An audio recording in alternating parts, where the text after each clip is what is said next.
Third grade, I see that you have a big unit coming up about FDR. The first thing I think we need to do is pull some books for the children to be exposed to. Okay. And then I think they need to do some online research. Okay, we can definitely schedule you to come in for some sessions for research.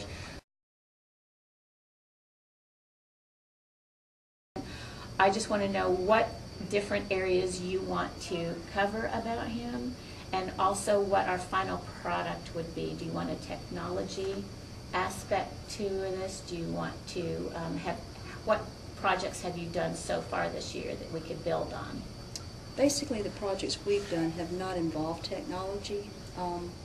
The kids are used to using technology, but we've done more paper and pencil. That's why this 9 weeks our standards are geared towards that. So I'm thinking of a PowerPoint presentation as the final product, Okay. but they're going to have to do some research first to Okay. get their facts before they can attempt to do anything like that. I had kind of in mind that they would break his life into certain categories. Okay. Do you know what categories you want to start with? Well, his early life was interesting, and I think from a third grade standpoint, that would be something that would be kid-friendly for them. So I think we'll start with his early life, Okay. how he grew up, and then we can progress into his challenges that he faced. All right. So not only his physical challenges with the polio, but also the things that were going on in the country at the time. Yeah, that's important. That's part of the Okay. standards that we have to address. So we want to get into the Depression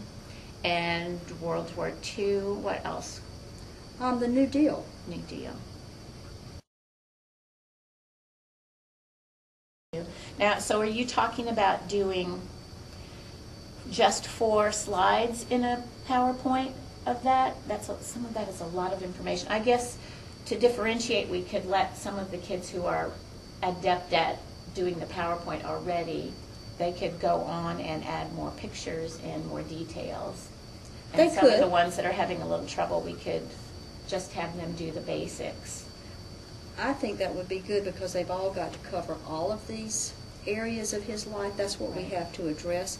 But I do have some students that are real proficient and that would be way ahead. Well, And those kids maybe could add some animations and Oh, some yeah. transitions, and Okay. maybe some music or sound effects, something Now, like that that. would be Because we've fun. got Sounds Abound that we could get some of those background music and sounds from that they could add to it. I They can would see enjoy them that. now. They would like that. And Yeah.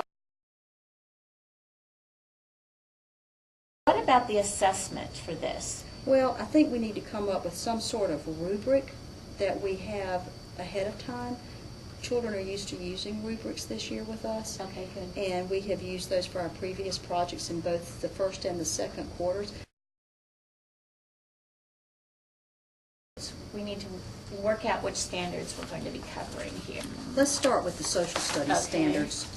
We can sort of touch on, do you want to go into the human resources part of it? I think when they talk about the New Deal, that we could do the human resources part because that would involve the TVA and the CCC and the NYA and Okay. how he put all the humans to work at a time when there were no jobs. Okay. And we can keep that word fresh in their mind. Okay. Then when we get into how the historic figures adapted to and were influenced by environment, that will be That should be obvious, fairly yeah. easy for Mhm. them. Also, in language arts, speaking and listening, that will be one we can hit. They'll present this orally to... To their classmates. Okay. Now, it could be that if they come in here and do the research, that I could also make a time to come into the computer lab and help with them learning PowerPoint too, if some of them aren't real familiar with it yet. Great. I think this will be a fun one. So we'll just have to figure out the timing and the scheduling and figure out how many little sections at a time we want to do this and how much time it will need. Well, let's So get busy. I think we've got a good start. I think we got a plan. Okay, thank you, Charlotte. You're welcome. Thanks for helping us. Sure.